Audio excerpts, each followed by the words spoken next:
Ever wondered how the Amish turn plain flour, butter, and garden vegetables into dishes that taste like pure witchcraft, without a single gadget in sight? Stick around because today we're cracking open the barn doors and spilling 10 Amish cooking secrets so game-changing they almost feel illegal. From butter that browns like liquid caramel, to community ovens that run on yesterday's fire, these tips will power up your kitchen whether you live off-grid or in a studio apartment. Number 1. Cast iron confidence. Amish cooks treat a new skillet the way a master mechanic breaks in an engine. Slow, deliberate, and with total respect for the metal. First, they scour off the factory wax with boiling water. Then they blast it bone dry over flame so not a droplet of rust-starting moisture survives. While the iron still smolders, they smear on home-rendered lard, so thin it looks almost invisible. Too much fat turns sticky, and they know it. The pan goes upside down in a wood-fired oven, riding the fading coals for one full chore cycle, about the time it takes to milk the cows and gather eggs. That heat polymerizes the lard into a carbonized layer tougher than enamel. From then on, every meal is seasoning practice. Bacon breakfasts, fried mush for lunch, chicken pot pie scraps at dusk. If a spot of rust dares appear, they attack with coarse salt, steel wool, and vinegar, then repeat the bake. Because their stoves run cooler and steadier than gas ranges, the iron never warps, and flavors from decades of cooking soak into the pores. Slice into a chouflé pie crust browned in that skillet, and you taste a whisper of every Sunday dinner that came before. Number 2. Liquid gold lard. To outsiders, lard sounds like a heart attack in a jar, but in Amish country, it's a silky, shelf-stable miracle that turns dough into clouds. Come butchering day, they trim leaf fat, the pure white layer around the kidneys, into thumb-sized cubes that melt evenly. The fat simmers in a cast kettle over a gentle pop-free fire. When the cracklings sink and the liquid runs glass clear, it's ready. After a cheesecloth strain, the lard cools in sterilized jars that seal with a soft thunk. Stored in a cellar that hovers around 55 degrees Fahrenheit, it stays snow-white and sweet for a full year without refrigeration. One spoon cuts biscuit shortening, another greases baking sheets, and a surprise swirl lands in hot cocoa for extra winter calories. Nutritionally, lard carries more monounsaturated fat than butter, and none of the trans fats hiding in cheap shortening. Texture-wise, it dissolves at mouth temperature, so pie crust shatters into buttery flakes that melt away. Amish bakers joke that substituting vegetable shortening ought to be illegal, because once you taste lard-rich peanut butter cookies, every store-bought pastry feels like varnished cardboard. Number 3. 7-Day Pickle Ferment. An Amish pantry glows with jars of cucumber chips suspended in a cloudy, living brine. The process begins with day 1 salt soak that pulls water from the kooks and invites helpful lactobacilli. Days 2 through 5 are a dance of rinsing, sprinkling brown sugar, tossing in mustard seed, dill heads, and a clove or two, then drowning everything in fresh boiling water. Each cycle nudges the pH downward while layering sweet and spice. On day 6, the cukes drain again for a sharp splash of cider vinegar, upping tang without killing the microbes. Day 7 crowns the ritual with a final syrup pour, locking in flavor and clarity. The finished chips snap like hard candy yet finish creamy. No store-bought dill does that. Because the ferment drops below 4.6 pH, botulism can't party, and the jars live happily on a cellar shelf for a year. Families guard their brine ratios the way bourbon makers guard mash bills, claiming only theirs delivers the true butter finish. Slide a few slices onto a smoked ham sandwich, and you'll never settle for limp grocery pickles again. Number 4. Wood stove heat mapping. In a house warmed by nothing but split oak, the range top doubles as thermometer, timer, and grill. Flames banked left roar to pizza oven heat, while ash mounded right creates a lazy simmer zone ideal for custards. Amish cooks read color. If a coal glows white-hot like sunrise, it's a sear. Deep cherry means bake. Dull red whispers, keep warm. A Dutch oven starts on the inferno side to brown pot roast, slides center for slow braise, then parks on the elevated trivet up top to rest. Corn cobs become single-use thermometers. Toss one onto a cast iron plate. If it blackens in 20 seconds, the griddle is primed for pancakes. This choreography replaces modern knobs, saving fuel and keeping stews from scorching. Translate it to your gas range by picturing north-south heat lanes, burner high in back, medium in front, and pilot warm on the grate edge. With practice, you'll nail medium rare by instinct, shave 10 minutes off supper, and never crack open an oven door just to guess. Number 5. Two-step canning discipline. Waste is unthinkable, but so is sloppy preservation, so Amish kitchens follow a 2-book rule. Low-acid foods obey the pressure canner chart. High-acid fruits relax in a water bath. Green beans, corn, and meaty stews ride 240 degrees Fahrenheit steam for the exact minutes their altitude requires, tracked by a silent wind-up timer. No smartphone distractions allowed. Jars cool overnight on thick towels, and seals face the ultimate test. Each lid is lifted by fingertips alone. A good vacuum holds firm.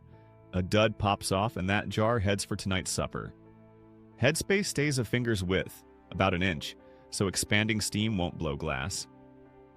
Shelves soon glitter with ruby beets, amber peaches, creamy chicken gravy, even ready-to-heat pot pie filling. Storm knocks out power.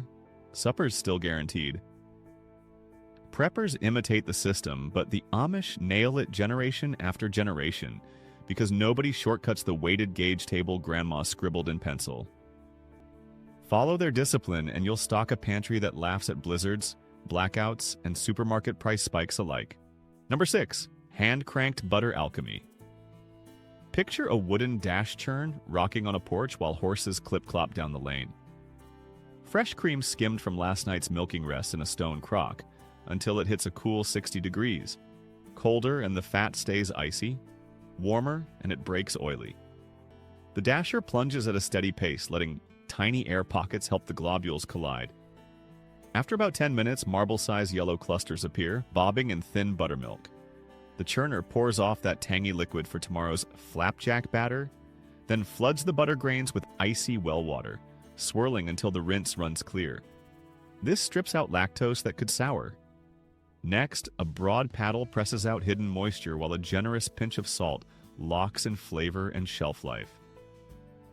The butter is packed into 1-pound wooden molds, tapped free, wrapped in waxed paper, and shelved in a 52-degree root cellar where it keeps 6 full weeks. Cooks swear cultured butter browns hotter than supermarket sticks, giving pie crust edges a caramel line without scorching.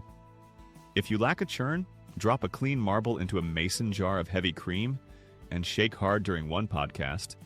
Same chemistry, smaller workout, and big satisfaction. Number 7. Root cellar rhythm. In Amish country, the ground itself acts as a walk-in pantry, holding steady around 52 degrees even when January winds rattle the shutters. Families lay burlap-bagged potatoes in the darkest corner, spread straw-layered apples on slatted shelves, and sink crocks of kraut into cool earth, so only their lids peek above the floor. Carrots and parsnips stand upright in damp sand bins, each spear drawing moisture from the grains instead of shriveling. Everything is filed by season. Grab-and-go sacks of winter staples up top, onions, beets, and kohlrabi for Easter dishes in the middle, hearty butternut or Hubbard squash for midsummer chowder down low where temps never spike. Humidity hovers near 90% thanks to a small tin can of water on the stone. Vent pipes run from ceiling to lawn, forming a passive chimney that wafts out ethylene gas and slows ripening. The payoff comes in March when you bite into cabbage leaves still crisp enough to squeak with freshness. Off-grid homesteaders copy the trick by burying an old chest freezer halfway and adding PVC vents. Instant cellar without a mortgage. After produce stored this way, fridge crisper drawers feel like expensive frauds by any comparison. Number 8. Scrapple Science. Thrift is a virtue, and nowhere is that clearer than in the bubbling cauldron that turns pork odds and ends into Pennsylvania Dutch scrapple. Butcher day starts with simmering heads, trotters, and spines for hours until collagen makes the broth silky. The meat is picked clean, finely chopped, and returned to the kettle. Bones go to the farm dogs, zero waste. Next comes the thickener. Equal scoops of cornmeal and buckwheat rain in, whisked constantly so no lumps form. As the mixture burps like lava, a perfume of sage, black pepper, and a bold handful of salt drifts through the kitchen. When a wooden spoon stands upright unaided, the cook lines loaf pans with parchment, ladles in the porridge, and chills it overnight until set as firm as fudge. Come dawn, half-inch slices hit a cast-iron skillet slicked with lard, searing to a mahogany crust while the interior stays tender. A drizzle of sorghum syrup or a fried egg on top completes a breakfast that delivers protein, carbs, fat, iron, and B vitamins in one slab. Texture-wise, it sits between sausage patty and crispy polenta, and after your first bite, you'll never trash soup bones again. Number 9. Soft Wheat Advantage. Walk into an Amish bakery and the flour bins look like powdered snow. Soft white wheat grown on nearby fields rather than the hard red variety stocked at big box stores. It's stone ground on a belt-driven mill powered by a small diesel engine, the slow speed keeping temperatures low so delicate germ oils stay intact. This flour carries less protein, meaning less gluten, so doughs relax instead of springing back.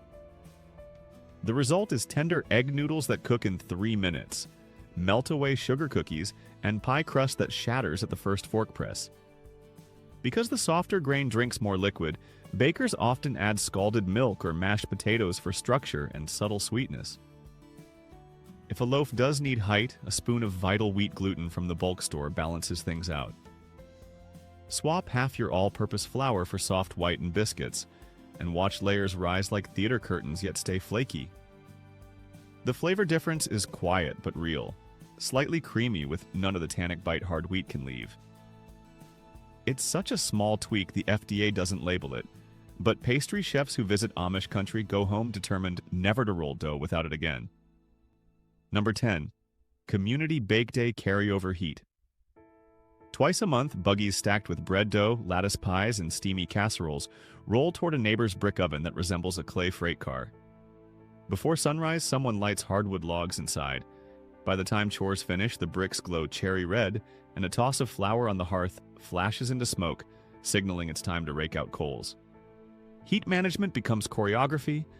Crusty loaves enter first at 450, followed by bubbling fruit pies, then chicken corn pot pie pans, and finally, as the temperature glides downward, trays of apple rings, herbs, and delicate meringues that dry overnight.